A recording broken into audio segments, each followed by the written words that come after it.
Vinay Kumar presents. यदि आप भी चाहते हैं कि शारदा म्यूजिक कंपनी के ऑडियो व वीडियो सबसे पहले आप तक पहुंचे, तो लाल बटन दबाकर चैनल को सब्सक्राइब करें, साथ ही बेल आइकन को दबाना न भूलें।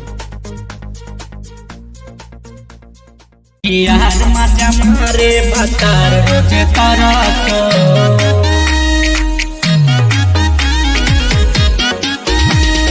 यार माझ्या मारे भातार रोजे तरसो,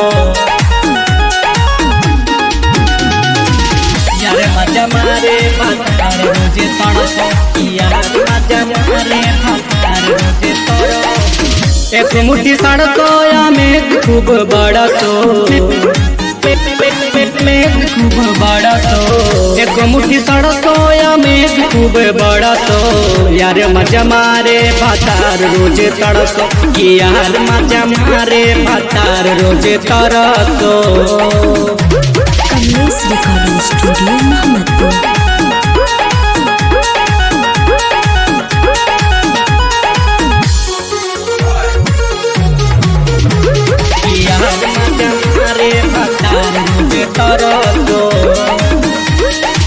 जरवे खियावे चाटू मेला घुमावेला, जरवे नु सखी दिल के सरधा पुरावेला,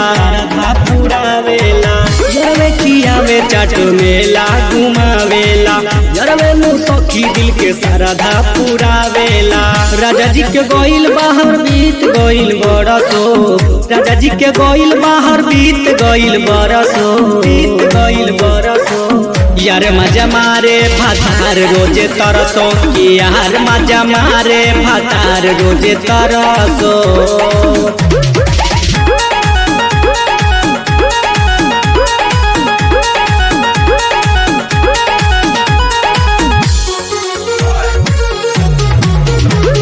यार मजा मारे भातार रोजे तरसो।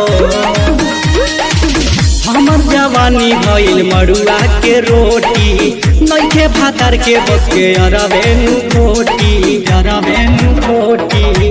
हमर जवानी भइल मड़ुआ के रोटी, नइखे भातार के बस के अरबेनु खोटी। चोली कस मसाया बदन मोरे लहरो, चोली कस मसाया बदन मोरे लहरो, मोरे लहरो। यार मजा मारे भातार रोजे तरसो, यार मजा मारे भातार रोजे तरसो।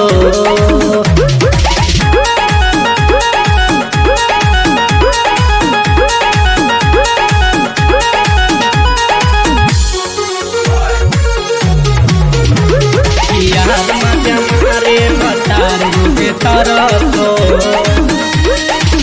विनय कुमार तोहे कैसे भूल जाई हो, सिकंदर राज तोहे कैसे समझाई हो, कैसे समझाई हो। विनय कुमार तोहे कैसे भूल जाई हो, सिकंदर राज तोहे कैसे समझाई हो। दिल घबराला छाती धक धक धड़को, दिल घबराला छाती धक धक धड़को, धक धड़को। यार मजा मारे भातार रोजे तरसो, यार मजा मारे भातार रोजे तरसो, रोजे तरसो।